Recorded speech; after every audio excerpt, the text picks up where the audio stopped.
वीरनगर गांव में किशन अपनी बेटी प्रिया के साथ रहता था। उनकी आर्थिक स्थिति बहुत खराब थी। वे बेहद गरीबी में जीवन व्यतीत कर रही थे। एक दिन उनके घर गांव का जमींदार धर्मपाल आता है। एक किशन, बाहर निकल। तुझे कर्ज दिए हुए सालों बीत गए हैं। तूने अभी तक मेरे पैसे नहीं लौटाए।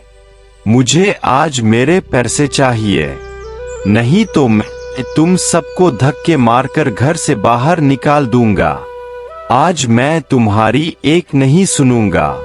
दया कीजिए सरकार, कल मेरा बेटा अमन शहर से लौटने वाला है। मेरा बेटा आते ही मैं सबसे पहले उसे आपके पास भेज दूंगा और आपके सारे पैसे लौटा दूंगा। सिर्फ 2 दिन रुक जाए। कितने सालों तक आपने इंतजार किया है? सिर्फ 2 दिन की मोहलत और दे दीजिए। बस, अब बहुत हो चुका। तुम्हें बहुत मोहलत मिल गई। हर बार तुम यही बोलते हो कि तुम्हारा बेटा आने वाला है। सालों बीत गए, लेकिन तुम्हारे बेटे ने गांव में कदम तक नहीं रखा। लगता है तुम मेरे पैसे लौटाना ही नहीं चाहते, और ना ही तुम्हारा कोई बेटा आने वाला है। मैं अब कुछ नहीं सुनूंगा। मुझे मेरे पैसे अभी चाहिए, नहीं तो इस घर से बाहर निकलो। नहीं सरकार, दया कीजिए। अगर 2 दिन में आपके पैसे नहीं मिले तो हम खुद ये घर छोड़ देंगे, लेकिन 2 दिन रुक जाए। अच्छा ठीक है, मैं तुम्हें आखिरी 2 दिन की मोहलत देता हूँ। अगर 2 दिन में मेरे पैसे मुझे नहीं मिले तो तुम्हारा सारा सामान बाहर फेंक कर तुम्हें भी इस गांव से बाहर निकलवा दूंगा। जमींदार धर्मपाल इतना कहकर वहां से चला जाता है। प्रिया अपने पिताजी से कहती है, भाइया 2 दिन में आ जाएंगे ना?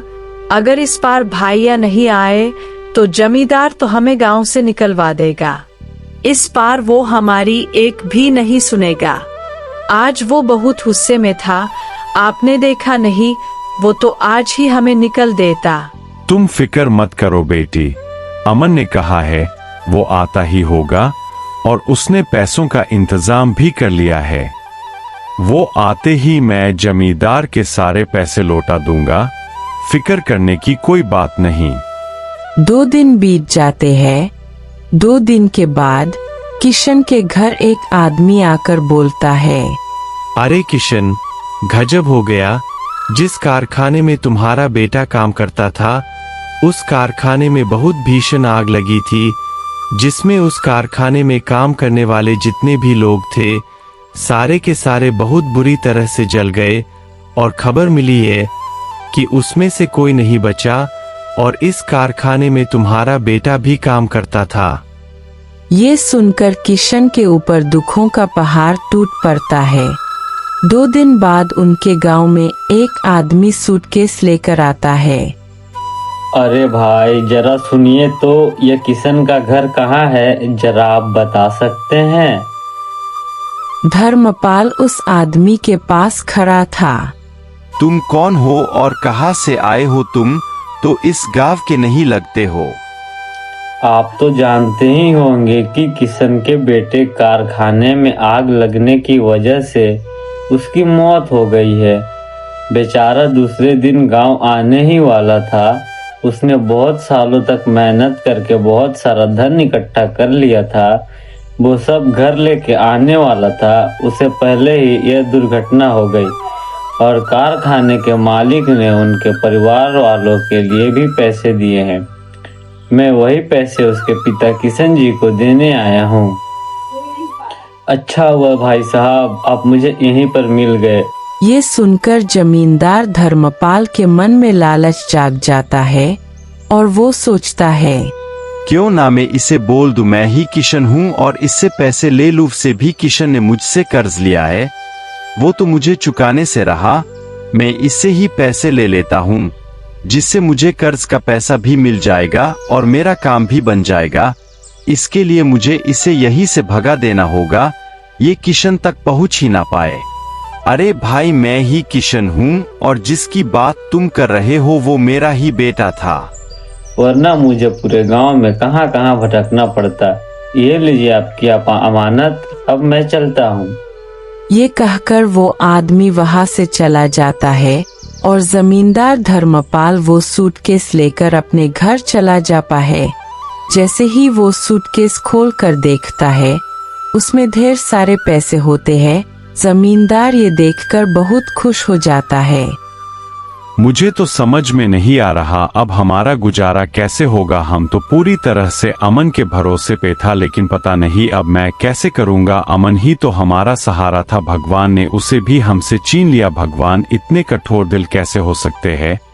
कभी कभी लगता है ईश्वर है ही नहीं, अगर होते तो हमारे साथ इतना सब नहीं होता, जबकि हमने दूसरा का कभी कुछ नहीं बिगाड़ा। प्रिया दूसरों के घर में काम करने और खाना बनाने का काम करने लगती है। इसी तरह से कुछ दिन बीत जाते हैं। एक दिन प्रिया पानी लेने जमींदार के कुएं पर जाती है। उसी दिन जमींदार धर्मपाल के दोस्त का एक लड़का जिसका नाम रोहन था जमींदार के घर आता है। वो प्रिया को देखता है और उसे पसंद करने लगता है। क्या आपने पहचाना? मैं आपके दोस्त हरिवंश राय का बेटा हूँ, मेरा नाम रोहन है। अरे बेटा रोहन, तुम कितने बड़े हो गए हो। तुम्हें जब पिछली बार देखा था तो तुम बहुत छोटे थे, इसलिए चेहरा थोड़ा पहचान नहीं आया। बोलो बेटा, कैसे आना हुआ? वो क्या है ना चाचा जी, दरअसल पिताजी ने एक जमीन का सौदा करने के लिए मुझे यहाँ भेजा था, वही जमीन देखने के लिए मैं आया था। इस सिलसिले में आपसे भी थोड़ी बात करनी थी। अच्छा, तो तुमने अभी कारोबार भी संभालना शुरू कर दिया है?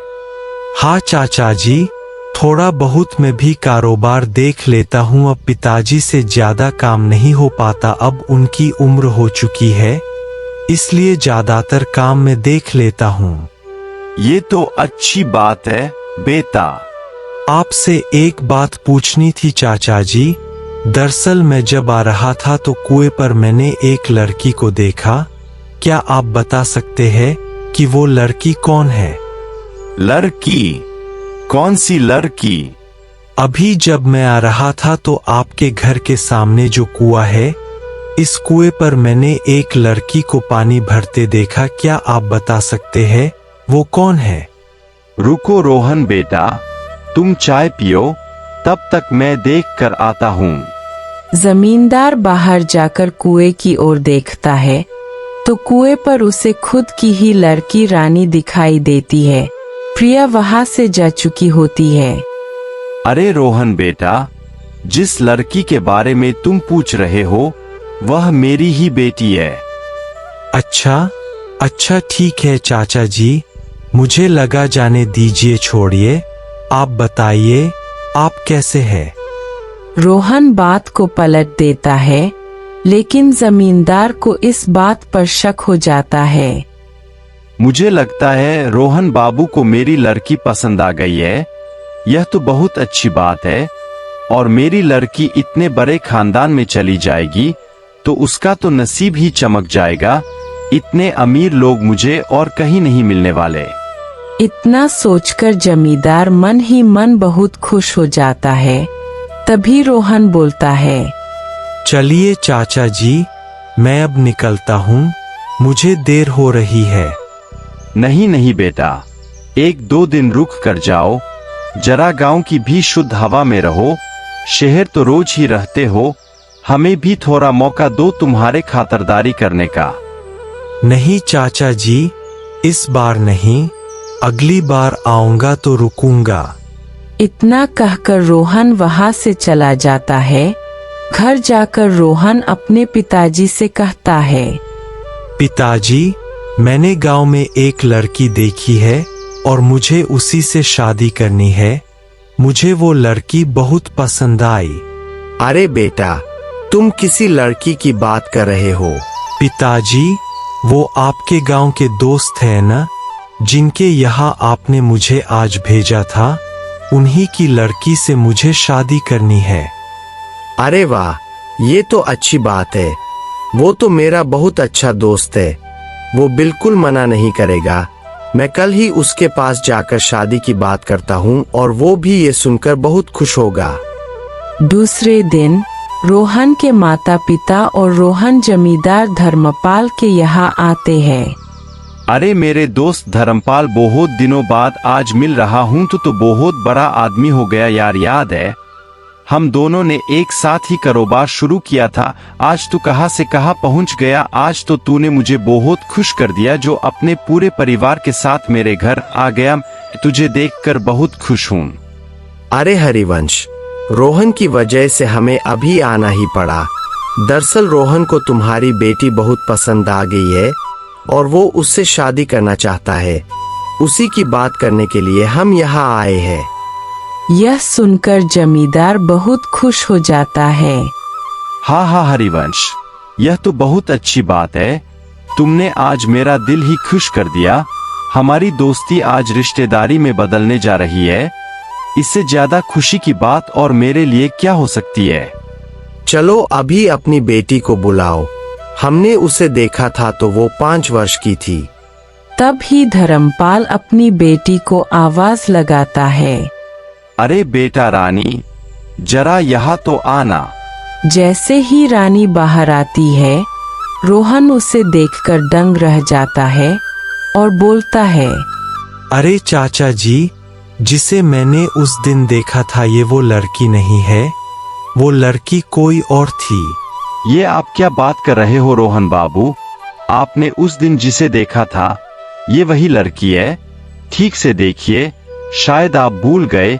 ये वही लड़की है जो उस दिन कुएं के पास खड़ी थी। नहीं नहीं चाचा जी, मुझे अच्छी तरह से याद है। मैंने गुलाबी रंग के सलवार सूट में एक लड़की को देखा था। इतना सुनकर जमींदार सोच में पड़ जाता है। कहीं रोहन बाबू ने उसे फैटीचर किशन की लड़की प्रिया को तो नहीं देख लिया? उस दिन वही थोड़ी देर पहले वहां पानी भरने आई थी और शायद रोहन बाबू उसी की बात कर रहे हैं। नहीं, मैं ऐसा बिल्कुल नहीं होने दूंगा। मुझे कुछ करना होगा। रोहन बाबू, अगर ऐसी बात है तो मैं खुद उस लड़की को आपके लिए ढूंढ कर लाऊंगा। आप चिंता मत कीजिए। रोहन, तुम ये क्या बात कर रहे हो? हम तुम्हारे कहने पर आए थे। तुमने कहा था कि तुम्हें धर्मपाल की लड़की पसंद आई है और हमें धर्मपाल की लड़की बहुत ज्यादा पसंद है और तुम पता नहीं किस लड़की की बात कर रहे हो। हमें तो यही लड़क पसंद है और मेरी यही इच्छा है कि मेरे दोस्त के यहाँ ही तुम्हारा रिश्ता हो। और रानी में क्या कमी है? रानी बहुत अच्छी लड़की है बेटा। पर पिताजी, मुझे उसी लड़की से शादी करनी है जिसे मैंने उस दिन कुएं पर देखा था। चलो धर्मपाल, अब हम चलते हैं। तुम्हें हमने तकलीफ दी, उसके लिए हमें माफ कर देना। नहीं हरिवंश, इसमें तकलीफ कैसी? शायद मेरे ही सुनने या समझने में गलती हो गई, पर मैं कोशिश करूंगा कि उस लड़की को जल्द से जल्द ढूंढूं। इतना कहकर हरिवंश और रोहन अपने घर चले जाते हैं। घर जाकर हरिवंश अपने बेटे रोहन से बोलते हैं, मैंने जिस लड़की को देखा था वो धर्मपाल जी की लड़की नहीं थी, वो कोई और थी। और पिताजी, मैं ऐसे ही किसी भी लड़की से शादी नहीं कर सकता। मैं उस लड़की से ही शादी करना चाहता हूँ जिसे मैंने उस दिन देखा। पर रोहन, बात वो नहीं है। बात ये हो रही है कि मेरे दोस्त का तुमने अपमान किया है और तुम कहाँ किसी लड़की की बात कर रहे हो। तुम्हें इससे अच्छी लड़की और कहीं नहीं मिलेगी। तुम्हें इससे ही शादी करनी होगी। नहीं पिताजी, मैं रानी से बिल्कुल शादी नहीं करूंगा। पर तुम जिस लड़की की बात कर रहे हो उसका कोई अतापता नहीं है। कहाँ ढूंढोगे तुम उसे? पिताजी, मैं कुछ भी करके उसे ढूंढ लूंगा। ठीक है, अगर तुम्हारी यही मर्जी है तो मैं तुम्हें 7 दिन देता हूँ। अगर 7 दिन में तुमने उस लड़की को ढूंढ लिया तो ठीक, वरना तुम्हें धर्मपाल की लड़की से ही शादी करनी होगी। ठीक है पिताजी, आप जैसा ठीक समझें। उधर धर्मपाल सोच रहा था, रोहन बाबू को इस पूरे गांव में उस फटीचर की ही बेटी पसंद आए। मैं यह बिल्कुल नहीं होने दूंगा, कहा वह भिखारी की बेटी, और कहा मेरी बेटी। उन्होंने उस भिखारी की लड़की के लिए मेरी बेटी को ठुकरा दिया।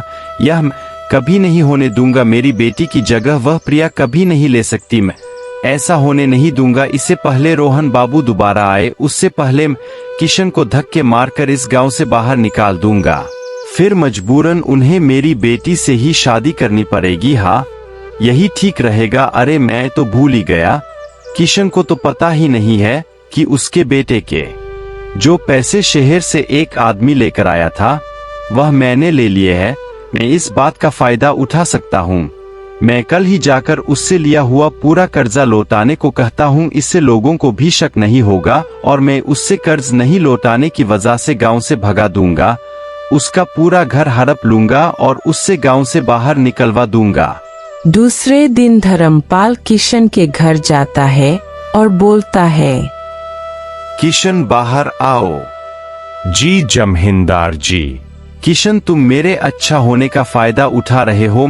इतने दिनों से चुप इसलिए बैठा हूँ कि तुम्हारा बेटा अभी अभी गुजरा है और उसके गुजरने की वजह से मैं खुद तुम्हारे यहाँ नहीं आया, पर तुम्हारी राह देख रहा था। पर तुम तो मेरे अच्छाई का फायदा उठा रहे हो। अब मैं कुछ नहीं सुनने वाला। या तो मेरा सारा कर्जा लौटा दो, और वैसे भी मैंने तुम्हें बहुत ज्यादा मोहलत दे दी।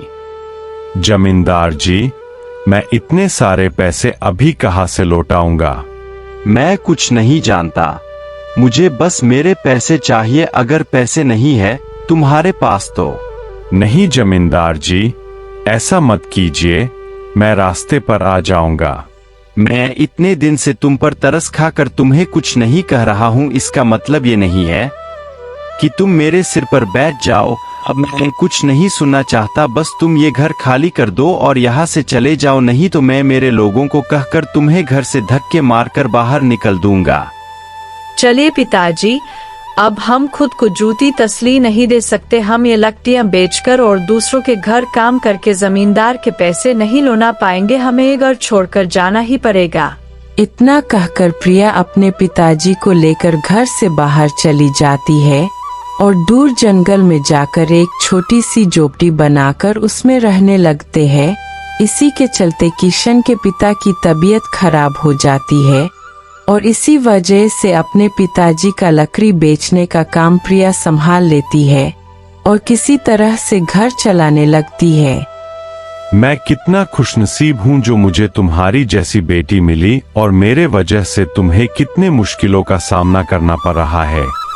पिताजी, आप ऐसा मत बोलिए। आपकी सेवा करने के लिए मुझे कोई मुश्किलों का सामना नहीं करना पड़ रहा है। आपकी सेवा करना मेरा धर्म है। आपकी सेवा करने में कैसी मुश्किल पिताजी?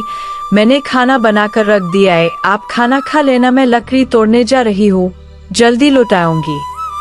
इतना कहकर प्रिया जंगल में लकड़ी काटने चली जाती है।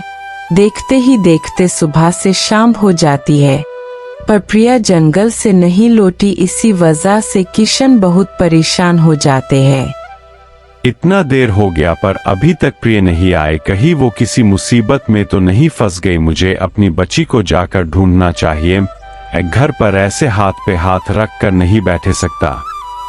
इतना कहकर किशन प्रिया को ढूंढने के लिए जंगल की ओर निकल पड़ते हैं। रास्ते में किशन की तबीयत बहुत खराब हो जाती है और वो चक्कर खाकर नीचे गिर जाते हैं। इधर प्रिया घर पहुंच जाती है। तभी रोहन प्रिया को ढूंढने के लिए किशन के पास आकर खड़ा हो जाता है। रोहन किशन को उठाता है और किसी तरह उठाकर एक पेड़ के नीचे बिठा देता है और बोलता है, अरे बाबा, आप इस जंगल में क्या कर रहे हैं? आपकी तो तबीयत भी बहुत खराब लग रही है। अरे बेटा, मैं अपनी बेटी प्रिया को ढूंढने के लिए जंगल में जा रहा था। दौड़ वो लकड़ी तोड़ने गई थी पर अब तक नहीं लौटी। पता नहीं कैसे मुझे चक्कर से आ गए। कोई बात नहीं बाबा, बस आप मुझे अपने घर का पता बताइए, मैं आपको आपके घर छोड़ देता हूँ। तब ही अचानक रोहन किशन को लेकर प्रिया के घर के अंदर आता है और जैसे ही रोहन की नजर प्रिया पर पड़ती है, प्रिया को देखकर रोहन को धक्का लग जाता है और मन ही मन में खुश भी हो जाता है। ये ऊपर वाले, तेरा लाख लाख शुक्रिया, आज तूने मेरी सुन ली। अगर मैं आज इस बाबा की मदद नहीं किया होता तो मैं यहाँ तक कभी पहुँच नहीं पाता। धन्यवाद ऊपर वाले, जो तूने मुझे इस लड़की से मिला दिया, वरना मुझे धर्मपाल की लड़की से शादी करनी पड़ती। पिताजी आप ठीक तो है ना? बेटा तुम ठीक तो होन। मैं तुम्हें ढूंढने बाहर गया था, पता नहीं कैसे मुझे चक्कर से आ गए थे और मैं बीच राह पर गिर गया था। तभी इन्होंने मेरी मदद की और मुझे घर तक लेकर आए। अगर ये वहां नहीं होते तो पता नहीं मेरा क्या होता। आपका बहुत बहुत शुक्रिया, आपने मेरे पिताजी की मदद की। मैं हमेशा आपकी शुक्रगुजार रहूंगी। बाबा, आप गांव के बाहर इस जंगल में ऐसी छोटी सी झोपड़ी बनाकर क्यों रह रहे हैं? तब किशन अपनी सारी आप बीती बताता है और जमींदार की सारी करतूत बता देते हैं और अपना बेटा कारखाने में खो दिया ये भी बताते हैं। ये सुनकर रोहन बोलता है, बाबा, वो कारखाना मेरा ही था, मैं ही उस कारखाने का मालिक हूँ। दरअसल तकनीकी खराबी की वजह से वो आग लगी थी, उसमें काफी लोग मारे गए थे, लेकिन मैंने मुआवजे के तौर पर सभी परिवारों को 2-2 लाख रुपए भिजवाए थे। बेटा यहाँ तो कोई भी नहीं आया, हमें कोई पैसा नहीं मिला। अगर मिल जाते तो तुम ही सोचो हम यहाँ जंगल में क्यों रहते। ये सुनकर रोहन को धक्का सा लग जाता है। ऐसे कैसे हो सकता है? मैंने तो अपने आदमी को कहकर पूरे पैसे भिजवाए थे। जरूर कुछ गड़बड़ है, मुझे इस बात का पता लगाना पड़ेगा। बाबा, आप बिल्कुल फिक्र मत कीजिए, मुझे 2 दिन का वक्त दीजिए। मैं इस बात का पता लगाकर आपको आपके पैसे दिलवा कर रहूंगा।